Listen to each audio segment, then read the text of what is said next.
82 વર્ષના કાકા મને કે ચાંદખેડાથી આવું છું, જૈન છું. જૈન સાંભળ્યું એટલે હું ચમક્યો. કાકાની આંખમાં આંસુ આવે. એક જૈન સાધુ મારા માટે આવ્યા છે. મેં કીધું અમને ગચ્છાધિપતિએ મોકલ્યા છે, કેમ તમારે આવવું પડ્યું? અને જ્યાં આટલું પૂછ્યું ત્યાં એમની આંખમાંથી આંસુની ધાર ચાલે.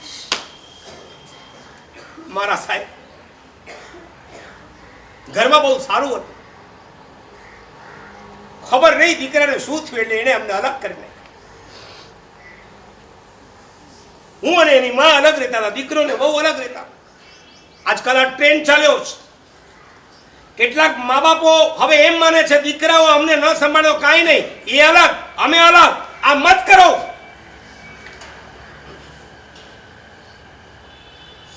છોરું કછોરું થાય, માવતરથી ક્યારે કમાવતર ના થવાય. દીકરો કે વહુ ગમે તેટલો હેરાન કરે, સહન કરીને પણ તમારે સાથે જ રહેવું જોઈએ. રૂપિયાના જોર પર તમે અલગ રહ્યો. મેં જોયા છે એવા લોકોને. હું મારવાડમાં તો એક ગામની અંદર 75 વર્ષના બાપને પાર્કિન્સન હતું અને રોજ સવાર પડે 4 છોકરા હોવા છતાં સાથે કોઈ રહેવા નતું. સવાર પડે એ બાપ પાણીની ડોલ ભરે અને 70 વર્ષની માં રોટલી વળે. એક બુઢા એક બુઢી, 2 જણ, બંને જણા એકબીજાના કામ કરે. જૈન કુટુંબના છોકરાઓ મારી પાસે આવે, મારું માથું ફરી ગયું.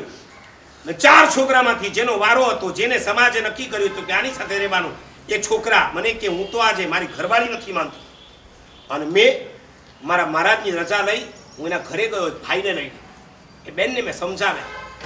બેન થોડી ઇગોઇસ્ટ, બહુ સમજાવ્યા. 2.5 કલાક પર્સનલી એક વ્યક્તિને મેં મારી લાઈફમાં કોઈ દિવસ આપ્યા હોય એ રાજસ્થાનના એક બેનને આપ્યા. મેં કીધું શરમ આવે છે? હું આ રસ્તેથી પસાર થઉં છું, તમારા સસરા પાણી ભરે ને તમારી સાસુ રોટલી વળે, તમને શરમ નથી આવતી? અમારાથી સહન નથી થતું. અમે સાધુ છીએ, અમે સાધુ ન હોય ને તો અમે એની બાલદી ઉચકી લઈએ પાણીની. આ ઉંમર એમને ખાટલે બેસવાની ને પાટલે બેસવાની. એ સમયે તમે 4 દીકરાઓ હોવા છતાં તમે તમારા મા બાપને સંભાળી ન શકો. બહુ ફટકા મારે, બહુ મારે. બેન પાસે ધર્મિષ્ઠ હતા. મેં તમારા ધર્મની કોઈ કિંમત નથી, બંધ કરો આ તમારા દેખાડા. બેનનો ઈગો ઉછળી આવ્યો. થોડાક સરેન્ડર થઈને મને કે મહારાજ સાહેબ તમે કહો છો એમ કરીશ, પણ હમણાં નહીં, તમે અહીંથી જાઓ 2 મહિના પછી. એવું કેમ એમ? બોલો કેવા ઈગો હશ. અભી નહીં, बाद में करूंगी, 2 महीने के बाद देखूंगी. ओके. 2 મહિના પછી પણ મારો ત્યાં ચાલુ રહ્યું. અને અંતે એવો ધન્ય દિવસ આવ્યો કે મા બાપ પાછા પોતાના ઘર ભેગા થયા. એ દીકરાને વહુએ સરસ રીતે સંભાળી લીધા. બાપ આજે દેવલોક થઈ ગયા.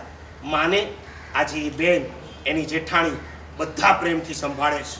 કોઈ મા બાપ જ્યારે અલગ થાય, હું મલાડમાં હતો, એક ભાઈ આવ્યા મને કે મારી વાઈફ વર્ષિતપ ચાલે છે, પધારો, તમારે જ પધારવાનું છે, એને 82 છે, તમારે આવવાનું.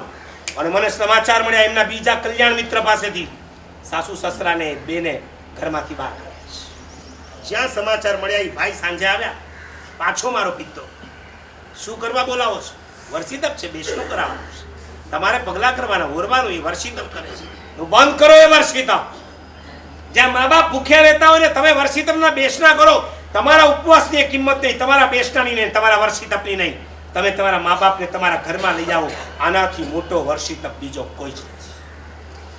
બેન ન સમજ્યા, નહીં હું નહીં લાવું. મેં ના પાડી દીધી. સારામાં સારી ઓળખાણ હોવા છતાં મેં ભાઈને ના પાડી દીધી. જ્યાં સુધી તમારા મા બાપ તમારા ઘરમાં નહીં આવે ત્યાં સુધી તમારા ઘરમાં હું પગ નહીં મૂકું. તમારા ઘરમાં પગ મૂકવો હરામ છે.